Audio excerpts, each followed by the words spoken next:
اور مور کا مطلب ہوتا ہے مزید، زیادہ۔ دیکھیں کوئی بھی فزیکل چیز ہے، فزیکل مطلب کہ جو دکھنے والی چیز ہے، جس کو آپ دیکھ سکتے ہو، جس کو آپ گن سکتے ہو، جس کی آپ پیمائش کر سکتے ہو۔ اور یہ جو پیمائش کرنے والی، دکھنے والی، گنی جانے والی جو چیز ہے، اس کو آپ مزید اگر چاہتے ہو اور بھی زیادہ کرنے چاہتے ہو تو تب آپ لفظ استعمال کرو گے مور کا۔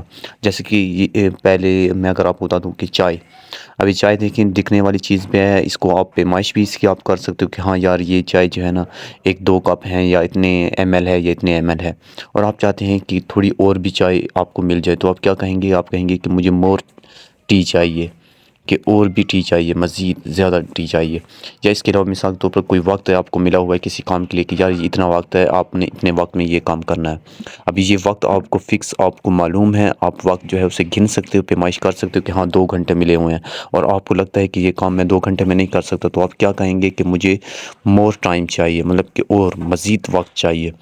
مطلب کہ ایسے سینس میں جب کبھی بھی کوئی بھی چیز جو کہ دکھنے والی ہے، جس کی پیمائش بھی ہو جس کو آپ گن بھی سکتے ہو، جس کا آپ وزن بھی کر سکتے ہو، تو ایسی چیزوں کو اگر آپ چاہتے ہو کہ مزید اس کو جو ہے نا زیادہ کرنا چاہتے ہو، یا کسی سے زیادہ ایسی چیزیں مانگنا چاہتے ہو، تو آپ لفظ استعمال کرو گے مور کا۔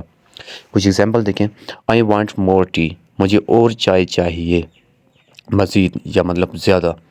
آئی نیڈ مور ٹائم، مجھے مزید وقت چاہیے، زیادہ وقت چاہیے۔ آئی نیڈ مور منی، مجھے اور پیسے چاہیے، مزید پیسے چاہیے، زیادہ پیسے چاہیے۔ آئی وانٹ مور بکس، مجھے اور بکس چاہیے، مجھے زیادہ بکس چاہیے۔